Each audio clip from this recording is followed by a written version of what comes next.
right, good morning, everybody. The Redevelopment Agency meeting of February 16, 2011 is called to order, and this meeting has been properly noticed and posted in compliance with the open meeting law. These proceedings are being presented live on KCLV Cable Channel 2 and are closed captioned for our hearing impaired viewers. The Redevelopment Agency meeting, as well as all other KCLV programming, can be viewed on the city's website at www.kclv.tv. The proceedings will be rebroadcast on KCLV Channel 2 and the web the Wednesday of the meeting at 8 p.m. and also on Friday at 4 a.m., Saturday at 7 p.m., Sunday at 7 a.m., and the following Monday at 1 p.m. I'm only going to make this announcement once because the meetings are going to go back to back here, but this building is protected by a state-of-the-art fire detection and suppression sprinkler system. So should alarms activate, please leave through the exits, and then our marshals will tell you when it's safe to re-enter. We have no reason to believe that that will ever take place, but we do this as a matter of caution. At this time, we'll call item number 3, approval of the final minutes by reference to the regular Redevelopment Agency meetings of December 15, 2010 and January 5th, 2011. Mayor Pro Tem. Yes, Your Honor, no additions or deletions. I make a motion to approve the minutes, please. All right, let's vote on that, please. Post. Motion carries. And may the record reflect that Councilman Wilson will be excused from today's proceedings.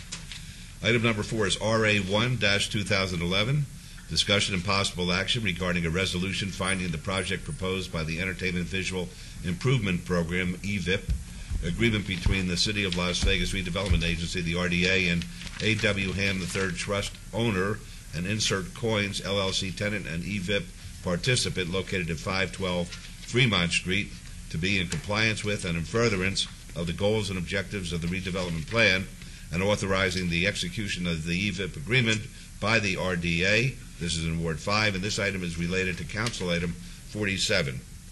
Mr. Arndt. Thank you. Good morning. For the record, Bill Arndt, Director, Economic and Urban Development Department.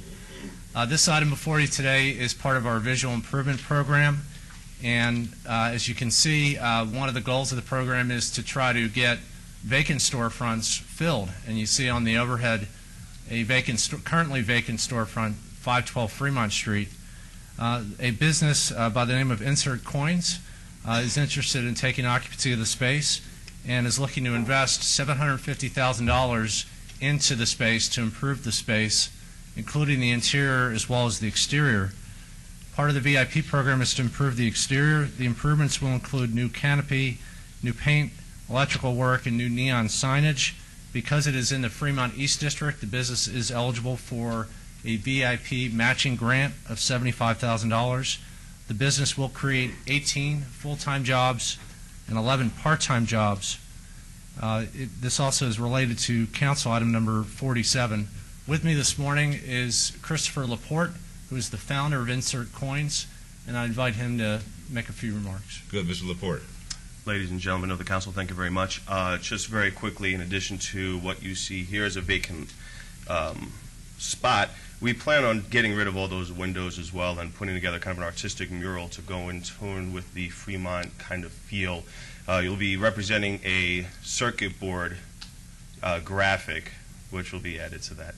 But in addition to this, I mean, we're looking to really help to make this a destination spot with this arcade/tavern. By incorporating nightlife, but also having hours of 12 noon to 4 a.m. Anyone who's ever played a game of Frogger will probably want to come and check this out, whether you live in Las Vegas or if you live anywhere else in the country for that matter. The Las Vegas Sun article we recently had really generated a lot of interest, and the internet buzz right now before we even open is showing that we're going to humbly be a part of the community, but with very high expectations. Good. Well, welcome to the community. Well, I think it's going to be great. We've talked several times, and I think it's going to be a real attraction down there. Yes, sir. Councilman Ross. And Chris, anybody who hasn't visited your website, they're losing out because it's an incredible website. And I can see that that's stirring excitement about the store opening. And I've been watching the progress of the store. You're getting there. And yes. Everybody's really excited about this, so congratulations on moving forward. Now, did you take advantage of the liquor license thing that we've done? Absolutely. You know, there are multiple facets for coming into this area. Number one, of course, foot traffic is important to us, and just being in an area that is up and coming in a city vibe. The liquor license, of course, is helpful financially, But, there's a lot more reasoning behind that. Well, and I mention that, Mayor, because that's a good motivator to get young entrepreneurs in the downtown area, and you've taken full advantage of that, so congratulations. And hearing about Zappos didn't stop him either. Did it before that. I understand, but you started pouring money in after that. Okay. Yes. Councilor Barlow. Thank you, Mayor. I believe that this is a very innovative idea. I just want to know if you will have Space Invaders or Centipede inside of the arcade. We'll have both fully restored quarters for you. Good deal. I appreciate that. So with that being said, Mayor and Council, this is going to be an exciting venue for East Fremont, along with all of the other great venues that are currently there. And so for that, welcome to the neighborhood, and I look forward to you being very successful in your entrepreneurial spirit. So with that, I move to follow staff's recommendation for approval, subject to all conditions of this item. Very good. Let's vote on that, please. Post.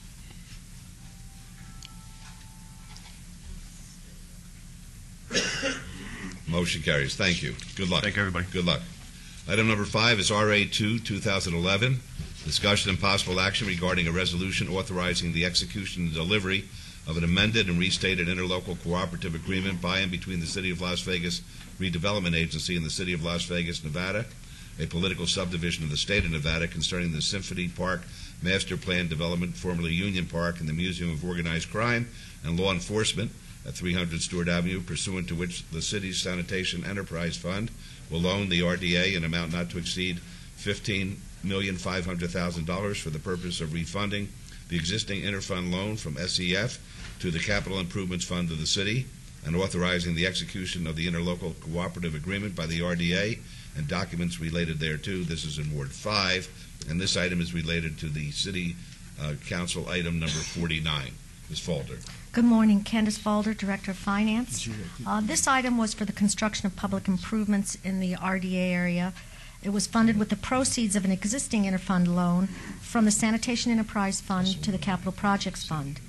The RDA is responsible for making the debt service payments on the interfund loan.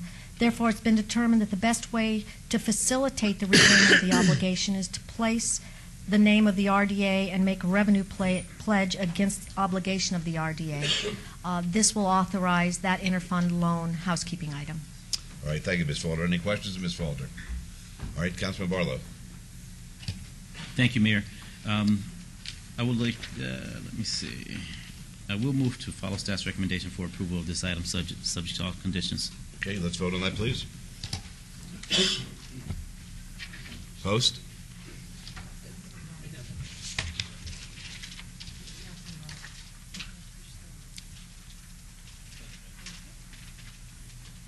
Motion carries. Thank you. Item number 6 is citizens' participation.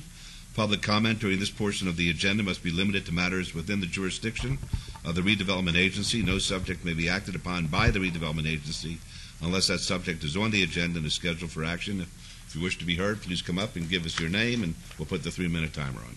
Yes, ma'am. Good morning, Your Honor, and RDA agency this morning. My name is Catherine Duncan, and I'm here to express my concern about the employment plan policy as it relates to these funds that are being shifted around. The purpose of the RDA is, the employment plan was to put people to work in Las Vegas.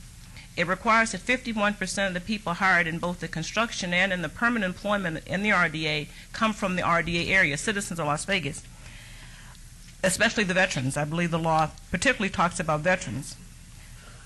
My question is, when the developer gets the RDA funds and he does not comply, what kind of remedy do we as a public have to put them into compliance? Now, I'm told that because the city of Las Vegas shifts the RDA money over to public works, it loses the employment plan requirements. I want to know what we can do as a public entity to hold ourselves to a higher standard so that we comply with the law as well. Thank you. Mr. Adams, could you address that, please? Yeah, let me address both issues. We are working on a greatly enhanced employment plan as we speak, and an employment plan that will both address hiring in the area of diversity as well as local hiring objectives.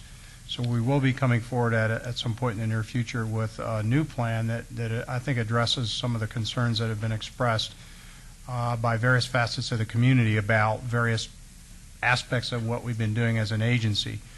On the issue of the transferring of funds, we are governed by the state law, and any time the agency uses its funds to build what amounts to a public works, then the employment plan provisions of the redevelopment statute don't apply. There's another whole set of provisions of state law that apply dealing with how you properly bid and handle public works.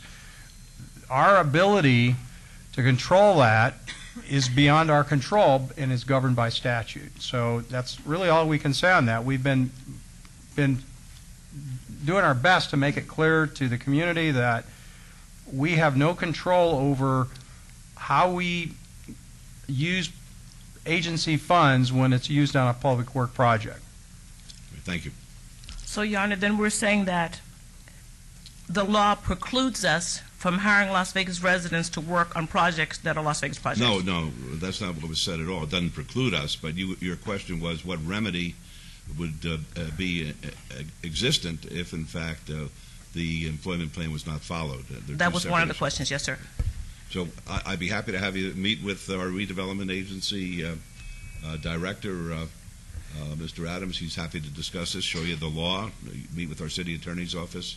Everything is going to be very transparent. Okay, so then we can go beyond the law and hire people who live in Las Vegas first on Las Vegas projects. No, I don't believe that's necessarily accurate. There is legislation that's being proposed. I call it a favored son type doctrine, which will give local contractors and local people a sort of a step ahead of everybody else as far as employment is concerned. And we're happy to share that bill draft with you as well.